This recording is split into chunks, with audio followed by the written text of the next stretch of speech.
Diego Maradona a fait l'impossible pour le Napoli. Remporté 2 fois la Serie A. Il aurait pu la gagner une 3e fois, mais la mafia l'en a empêché.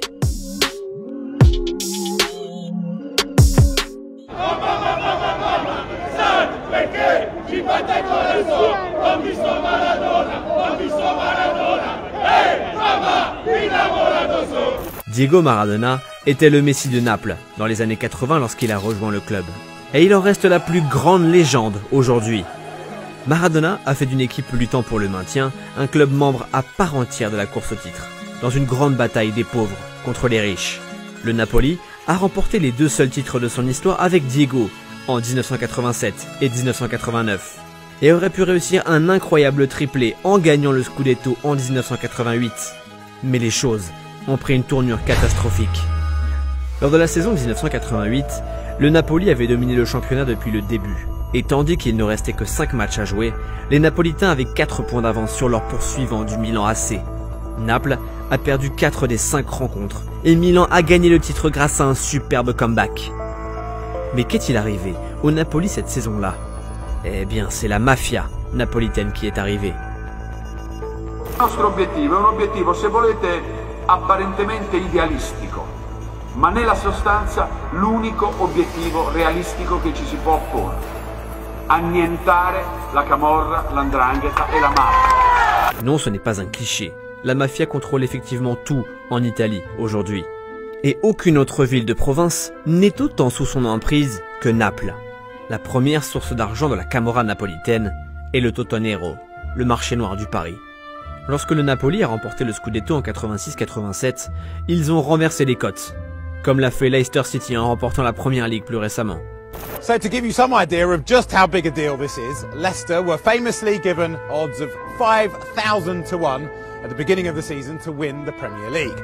Now, 5,000 to 1 in bookie speak is basically, it ain't gonna happen. La saison suivante, tous les habitants de Naples misaient sur une autre victoire de leur équipe. S'ils avaient gagné cette saison, la Camorra aurait eu à payer environ 200 milliards de lire en paris. Alors combien valent 200 milliards de lire? Bon, le taux de change est un peu compliqué à faire, mais Simone l'a simplifié pour nous.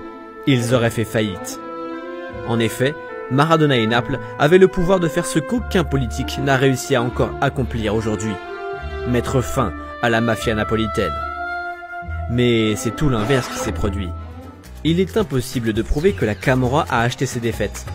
Ah, vous savez, les gangsters ne sont pas du genre à donner des tickets de caisse pour ce genre de transaction. Mais le joueur clé dans cette histoire est Maradona. Diego était très proche du clan Giuliano, la plus grande des 32 familles luttant pour le pouvoir dans les années 80. Carmine et Giuliano avaient tout donné à Diego. Montres hors de prix, voitures de luxe et des drogues. Giuliano contrôlait Maradona par sa dépendance à la cocaïne. Et lors de la saison 1988, des messages étaient envoyés à l'équipe.